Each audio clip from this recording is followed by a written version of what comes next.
Sir science पढ़ाएंगे।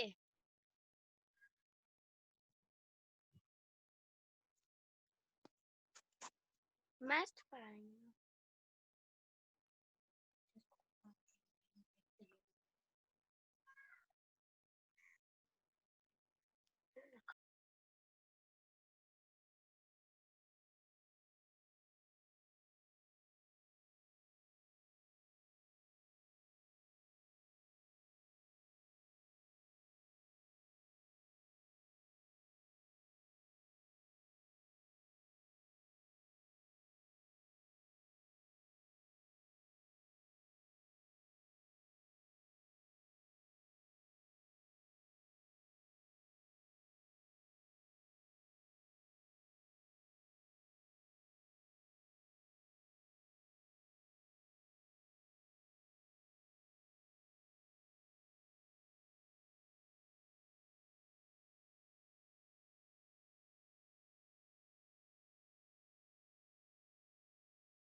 Okay, let's start. हम लोग को क्या पढ़ना है, कैसे गिवन मटेरियल को हम इंडिकेट करें या फिर आइडेंटिफाई करें जो एसिड है या फिर बेस है। तो उसके लिए क्या होता है, इंडिकेटर्स होते हैं। क्या होते हैं? इंडिकेटर्स होते हैं, आइडेंटिफाई करते हैं कि वो एसिड है या बेस है। तो कई सारे इंडिकेटर्स होते हैं। एग्जांपल में आपके हैं litmus paper, turmeric, China rose, phenolphthalein, methyl orange, और भी कई सारे होते हैं। आर्टिफिशियल इंडिकेटर होते हैं जिसे हम लैबोरेटरीज में तैयार करते हैं, और नेचुरल इंडिकेटर्स होते हैं। तो वन बाय वन हम सारे इंडिकेटर्स के बारे में पढ़ेंगे। First one is litmus indicator. ये लिटमस इंडिकेटर बहुत ही कॉमनली यूज्ड, सबसे ज्यादा यही अवेलेबल होता है, इसी का इस्तेमाल बहुत ज्यादा होता है। तो इस लिटमस इंडिकेटर का प्रिपरेशन मतलब कि कैसे ये बनता है, तो लीचेन नाम के प्लांट होते हैं। क्या होते हैं? लीचेंस नाम के प्लांट होते हैं। उनसे क्या किया जाता है, प्रिपेयर किया जाता है। क्या चीज? लिटमस पेपर प्रिपेयर किया जाता है। क्या प्रिपेयर किया जाता है? Litmus paper. स्ट्रिप टाइप का आप लोग को दिख रहा होगा ग्लास में, एक हैंड से उसको क्या किया है, ड्रॉप किया जा रहा है। तो वो क्या है, लिटमस पेपर है। वो जब वो प्रिपेयर तो वो होता है, किस कलर का होता है? पर्पल कलर होता है उसका, जब वो बनाया जाता है। किससे? लीचेन से। Lichen is a type of plant, is not that sea organism. ये क्या है? प्लांट है। लीचेन एक प्लांट है, वो सी ऑर्गेनिज्म नहीं है, वो एक प्लांट है। उससे क्या बनता है? लिटमस पेपर बनता है। लिटमस पेपर लीचेन से जब बनता है तो वो पर्पल कलर का होता है। और फिर क्या होगा, जब उसको आप एसिड में डुबोएंगे, किसमें? एसिड में जब आप उसको डुबोएंगे तो वो किस कलर का हो जाएगा? रेड कलर का हो जाएगा। और जब आप उसको बेस में डुबोएंगे, किसमें डुबोएंगे? बेस। तो वो ब्लू कलर का हो जाएगा। किस कलर का हो जाएगा? ब्लू कलर ब्लू का। कलर का। एसिड में अगर आप उसको डुबोएंगे तो वो एसिड के साथ रिएक्ट करके रेड कलर का होगा। एंड जब आप उसको बेस में डुबोएंगे तो वो किस कलर का हो जाएगा? ब्लू कलर का हो जाएगा। तो ब्लू कलर। इन दो कलर के इंडिकेशन से हमें मालूम चलता है कि लिटमस क्या आइडेंटिफाई कर रहा है कि given solution is acid either base, या वो एसिड है या वो बेस है। ये कौन आइडेंटिफाई कर रहा है? लिटमस। किसके जरिए? कलर चेंज करके फीडबैक दे रहा है, अपना कलर बदल दे रहा है। वो एसिड में रेड कलर का हो जा रहा है, बेस में ब्लू कलर का हो जा रहा है। इससे हम मालूम कर सकते हैं अगर ब्लू हो रहा है तो वो बेस है, और रेड हो जा रहा है तो वो एसिड है। अब पढ़ते हैं टर्मरिक का। टर्मरिक सिंपल सी बात है, आप लोग जानते हैं टर्मरिक क्या होता है। एक, जिसे हम आम बोलचाल में क्या कहते हैं, हल्दी कहते हैं। तो उस हल्दी का भी इस्तेमाल होता है चेक करने के लिए कि given material, given substance acid है या फिर बेस है। तो जब आप उसको एक बेस में या फिर एक बेस में जब उसको डुबाएंगे तो किस कलर का होता है? रेड कलर का हो जाता है। टर्मरिक जानते हैं किस कलर का होता है? येलो कलर का होता है। कौन सा कलर होता है टर्मरिक का? येलो होता है। हल्दी पीले रंग का होता है, लेकिन जब आप उसको बेस में डुबोएंगे, किसमें? बेस के सॉल्यूशन बेस में में उसको डुबोएंगे डुबोएंगे तो वो रेड कलर का हो जाता है, लेकिन उसको एसिड में डुबोएंगे तो कोई चेंज नहीं होता है, पीले का पीला ही रहेगा। या फिर न्यूट्रल सब्सटेंस मीन्स सॉल्ट से उसको मिक्स करेंगे तो पीला का पीला ही रहेगा, लेकिन सिर्फ और सिर्फ बेस में अगर उसको डुबोते हैं तो वो रेड कलर का हो जाएगा। किससे? येलो टू रेड हो जाएगा। तो turmeric is also an indicator specially for base, वो बेस को आइडेंटिफाई करेगा। Then here is china rose as an indicator. China rose एक फ्लावर है, उसके पेटल्स पंखुड़ियां जो होती है वो क्या होते हैं? इंडिकेटर होता है। उससे क्या किया जाता है? एक इंडिकेटर प्रिपेयर किया जाता है। और उस चाइना रोज को अगर हम एसिड में डुबोते हैं तो वो किस कलर का हो जाता है? Magenta, it means deep pink colour. गाढ़ा गुलाबी कलर का क्या हो जाता है? चाइना रोज चेंज हो जाता है अगर वो एसिड के साथ मिक्सअप हो तो। लेकिन अगर वो बेस के साथ मिक्सअप होगा तो वो ग्रीन कलर का हो जाएगा। क्या क्या हो जाएगा? अगर वो ग्रीन एसिड कलर। के साथ मिक्सअप हो तो वो डार्क पिंक कलर का हो जाएगा, और अगर वो बेस के साथ मिक्सअप हो तो वो ग्रीन कलर का हो जाएगा। अब आपका है phenolphthalein. It is a synthetic indicator. यहाँ जो नाम आप सुन रहे हैं फिनोल्फथैलीन, ये क्या है? Synthetic indicator. इसको लेबोरेटरी में प्रिपेयर किया जाता है। ये क्या होता है? एसिड के साथ ये कलरलेस हो जाता है, कोई इसका कलर आइडेंटिफाई नहीं होता है। लेकिन अगर इसको बेस के साथ रिएक्ट कराया जाए तो ये पिंक कलर का हो जाता है। किस कलर का होता है? पिंक कलर, गुलाबी कलर का हो जाता है। अब आपका है मिथाइल ऑरेंज। ये भी क्या है? एक सिंथेटिक इंडिकेटर। इसको भी लेबोरेटरी में प्रिपेयर किया जाता है। अब देखिए मिथाइल ऑरेंज से क्या होता है?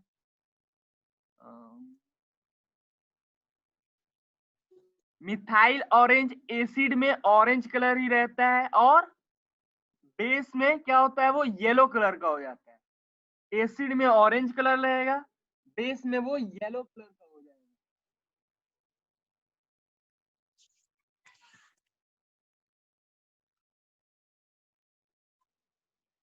इसके साथ ही आपके इंडिकेटर्स के बारे में खत्म हो गया। यहाँ पे आपका जो चैट दिया हुआ है इसे आप कॉपी पे उतार लेंगे। बहुत जरूरी याद रखना कि किस इंडिकेटर से कौन सा हो रहा है।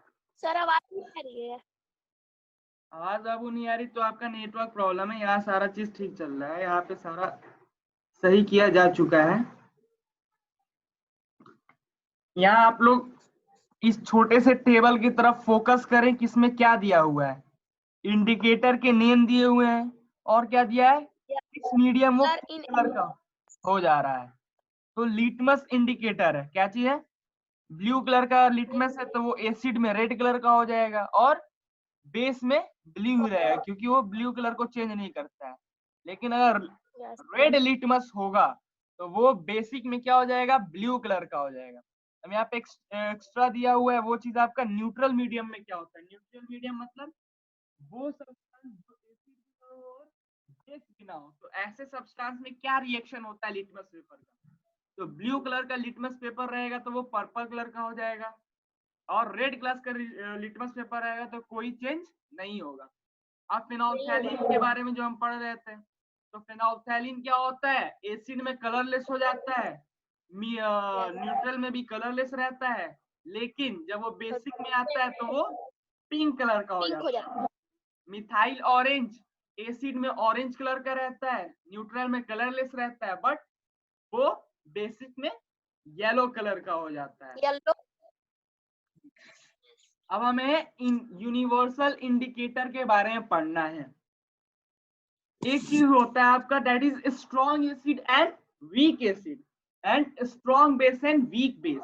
इसके बारे में बहुत पहले हमने बताया था कि एसिड क्या होते हैं? स्ट्रॉन्ग भी होते हैं और वीक भी होते हैं। बेस क्या होते हैं? स्ट्रॉन्ग भी होते हैं, वीक भी होते हैं। अब तक जितने इंडिकेटर हम लोग पढ़े थे तो उससे हमें बस ये मालूम चलता था कि कौन सा एसिड है कौन सा बेस है, लेकिन ये जो इंडिकेटर है दैट इज यूनिवर्सल इंडिकेटर। इससे हमें मालूम चलता है कि कौन सा एसिड है, और वो एसिड है तो वो कौन सा उसमें से स्ट्रॉन्ग है और कौन सा वीक है। बेस है तो कौन सा स्ट्रॉन्ग है, कौन सा वीक है। वीक। इस यूनिवर्सल इंडिकेटर के यहाँ चार्ट पे देखिए, आप लोग जूम करके दिखाते हैं हम, किस कलर पे वो कौन सा पीएच शो करता है, एसिड या बेस, उस सबको हम मापते हैं पीएच स्केल पे। किसमें मापते हैं? पीएच स्केल पे। पीएच स्केल में आपका 1, पहले केयरफुली सुने क्या होता है, 1 to 0 to 14 मार्किंग होता है। कितना होता है? 0 to 14 मार्किंग होता है। 0 से लेके 14 तक उसमें कितने मार्किंग होता है? किसमें? पीएच स्केल में।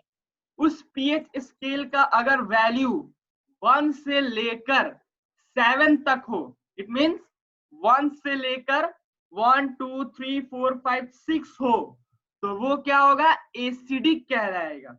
और उस पीएच का वैल्यू अगर 7 हो तो वो न्यूट्रल कहलाएगा। और उस पीएच का वैल्यू अगर 7 से हाई हो, 14 तक हो, तो वो क्या कहलाता है? बेस कहलाता है। पीएच क्या होता है? आपका स्केल होता है जो ये आइडेंटिफाई करता है कि गिवन मटेरियल कितना एसिडिक है और कितना बेसिक है। तो 1 to 7 इट मीन्स 1 से लेके 7 के बीच में, मतलब कि 1 2 3 4 5 6 तक क्या वो इंडिकेट करता है कि वो गिवन मटेरियल क्या है? एसिड है। 7 पे क्या इंडिकेट करता है? गिवन मटेरियल क्या है? वो न्यूट्रल है। और 7 से 14 तक क्या इंडिकेट करता है? वो गिवन मटेरियल बेस है। अब आपका जो होता है यूनिवर्सल इंडिकेटर, वो पीएच वैल्यू के बेसिस पे ही आपको बताता है। उसमें देखिए डिफरेंट डिफरेंट कलर चेंजेस होते हैं। अगर पीएच वैल्यू किसी एसिड की क्या हो? 0, तो वो यूनिवर्सल इंडिकेटर रेड कलर का रहेगा, डार्क रेड कलर का रहेगा। और अगर पीएच वैल्यू उसका क्या हो जाएगा? 1 हो जाएगा, तो वो हल्का सा रेड कलर का आ जाएगा। फिर अगर वो पीएच वैल्यू 2 होता है तो रेडिश ऑरेंज हो जाएगा। और अगर पीएच वैल्यू 3 होता है तो ऑरेंज कलर हो जाएगा। और अगर पीएच वैल्यू आपका 4 होता है तो वो येलोविश ऑरेंज का हो जाएगा। ऐसे 5 6 नंबरिक बेसिस पे जो आपका कलर चार्ट दिख रहा है, ये कलर चार्ट इंडिकेट करता है कि पीएच वैल्यू कितना है।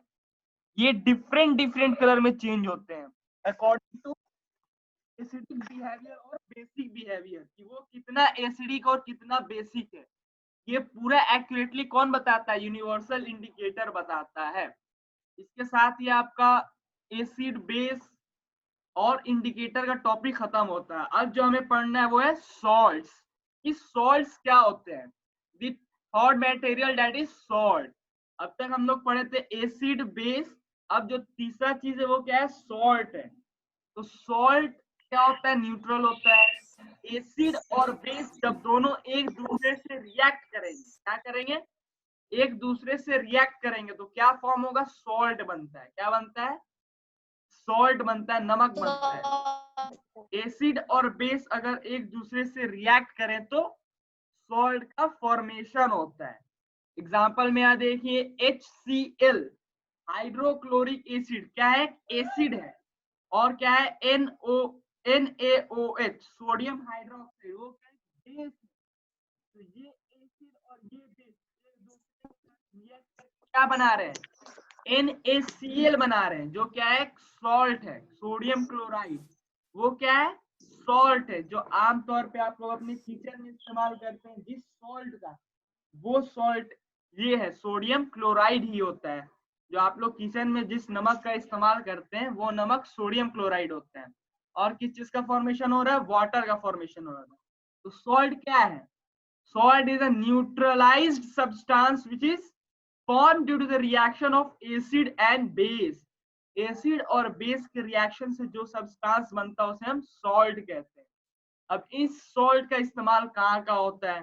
तो सबसे कॉमनली यूज जो सॉल्ट है वो क्या है? खाने बनाने में इस्तेमाल होता है। वो फूड को क्या करता है? टेस्ट पहुंचाता है, एक अलग टेस्ट देता है, सॉल्टी टेस्ट देता है। और क्या करता है? सॉल्ट का इस्तेमाल और कहाँ होता है? फूड को प्रिजर्व करने के लिए। तो आपके पिकल्स होते हैं उसको क्या करते हैं? बचाने के लिए।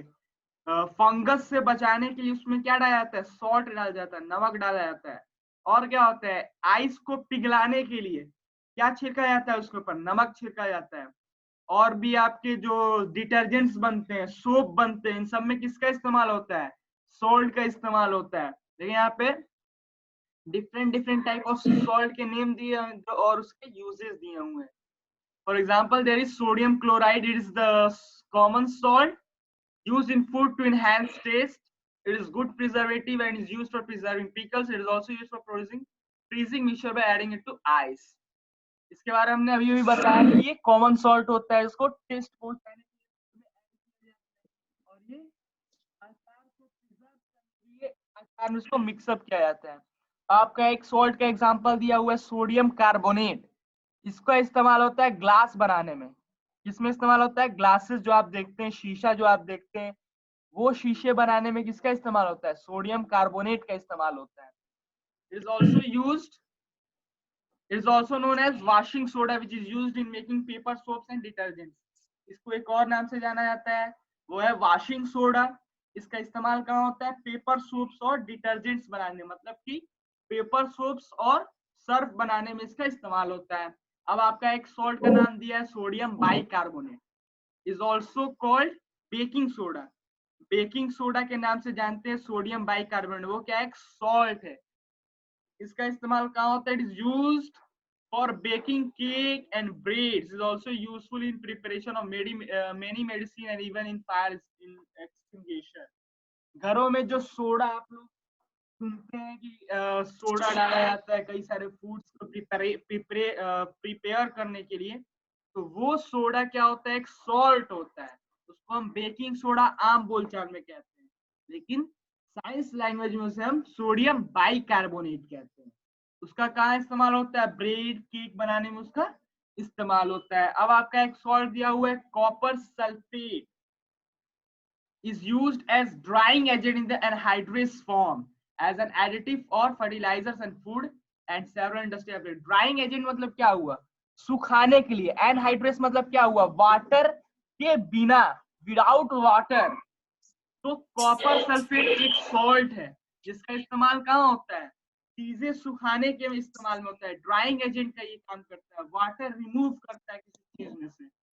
तो ये कहाँ पे इसका इस्तेमाल होता है, इंडस्ट्रीज में इस्तेमाल होता है। क्योंकि इंडस्ट्री में वुड है, जैसे एग्जांपल में दिया हुआ आपका wood, textile industry, ink, petroleum, paint, इन सब चीजों से क्या किया जाता है, वाटर रिमूव किया जाता है। किसकी मदद से, कॉपर सल्फेट की मदद से।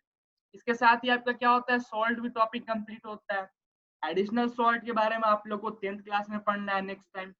अब हम पढ़ना क्या है, neutralisation reaction in everyday life. Neutralisation reaction क्या होता है ये जान लें।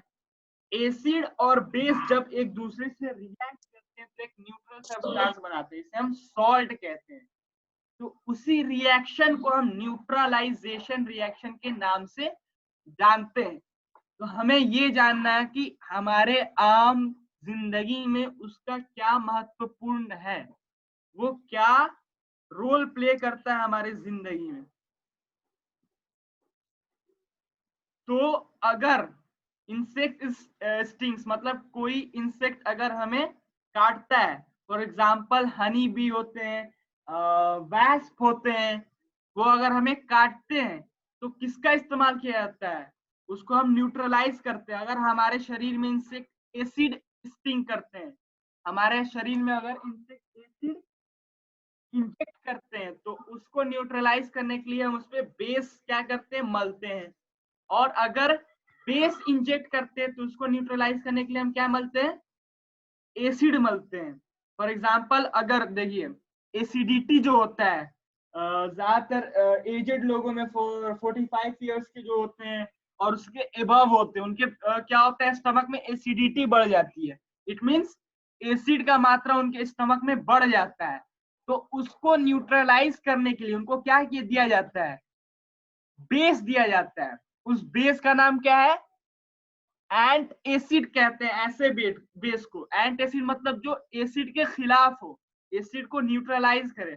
For example milk of magnesia, या फिर आप इनो का नाम सुने होंगे। तो इनो क्या होता है, वो बेस होता है। उसको क्यों दिया जाता है एसिडिटी वाले पर्सन को, क्योंकि जब वो स्टमक पे जाएगा तो वो एसिड के साथ रिएक्ट करेगा और एसिड को क्या करेगा, न्यूट्रलाइज कर देगा और सॉल्ट फॉर्म कर देगा। इससे क्या होगा, एसिडिटी आपका खत्म हो जाएगा। अब आपकी एसिड का क्या होता है, पित्त में भी एसिड को न्यूट्रलाइज किया जाता है। मान लीजिए आपने शुगर खाया तो कई सारे बैक्टीरिया होते हैं, शुगर को एसिड में टर्न कर देते हैं, उसको भी न्यूट्रलाइज किया जाता है। किससे, पेस्ट से न्यूट्रलाइज किया जाता है। कैसे पेस्ट से न्यूट्रलाइज किया जाता है, क्योंकि अगर आप पेस्ट को टेस्ट करें, जो टूथपेस्ट आप इस्तेमाल करते हैं उसको अगर आप टेस्ट करें तो वो क्या होता है, कड़वा लगता है। अगर वो कड़वा लगता है तो वो क्या होगा, वो बेस होगा। तो अगर एसिडिटी आपके टीथ में बढ़े तो उसके लिए हम क्या, किससे अपना दांत साफ करते हैं, टूथपेस्ट क्या होता है, बेस होता है। वो क्या करता है, एसिड को न्यूट्रलाइज कर देता है। अब आपका ट्रीटिंग सॉइल मतलब कि सॉइल की फर्टिलिटी, उपजाऊ बनाए रखने के लिए उसका भी जानना जरूरी है कि सॉइल ज्यादा एसिडिक नहीं ना हो रहा है या फिर ज्यादा बेसिक नहीं ना हो रहा है। तो वो ज्यादा एसिडिक ना हो, ज्यादा बेसिक ना हो, उसके लिए क्या किया जाता है, उसको न्यूट्रलाइज किया जाता है। अगर सॉइल ज्यादा एसिडिक हो जाए, मतलब उसका पीएच वैल्यू गिर जाए, मतलब पीएच अगर सॉइल का 7 से नीचे आ जाएगा, 7 क्या होता है, न्यूट्रल होता है। पीएच का अगर सॉइल का अगर पीएच 7 से नीचे आएगा, इट मींस 3-4 हो जाएगा, तो क्या होगा, वो सॉइल एसिडिक हो जाएगा। और अगर वो एसिडिक हो जाएगा तो वो फर्टाइल नहीं रह पाएगा, दिक्कत होगा कोई प्लांट को उपजाऊ करने के लिए, उगाने के लिए। तो उसको क्या किया जाता है, बेस से उसके अंदर छिड़काव किया जाता है ताकि बेस क्या करे, एसिड को न्यूट्रलाइज कर दे। और अगर सॉइल बेसिक हो जाता है, फर्टिलाइजर्स कई सारे बनते हैं, बेसिक फर्टिलाइजर्स होते हैं, तो एक्सेस यूज करने के कारण, फर्टिलाइजर्स के एक्सेस यूज करने के कारण क्या होता है, सॉइल बेसिक हो जाता है। तो उसको फिर से न्यूट्रलाइज करने के लिए हम क्या करते हैं, सॉइल में एसिड मिक्सअप करते हैं। तो ऐसे कई सारे एग्जाम्पल्स हैं हमारे लाइफ में जिसमें हम क्या करते हैं, न्यूट्रलाइज करते हैं। अगर एसिड का मात्रा बढ़े तो हम बेस मिला के न्यूट्रलाइज करते हैं, और बेस का मात्रा बढ़े तो हम एसिड मिला के न्यूट्रलाइज करते हैं। इसके साथ ही आपका चैप्टर कंप्लीट होता है। आप लोगों को कोई टॉपिक नहीं समझ में आए तो आप लोग व्हाट्सएप करके पूछ सकते हैं। टाइम खत्म हो रहा है आप लोग का। और fill in the blanks, tick the correct answer, match the following. Exercise question जो इजी है वो आप खुद से कोशिश करें कंप्लीट करने का। बाकी जो answer following question in brief and detail, ये अगर नहीं होगा तो हम करा ही रहे हैं। Okay, for today good bye and see you tomorrow.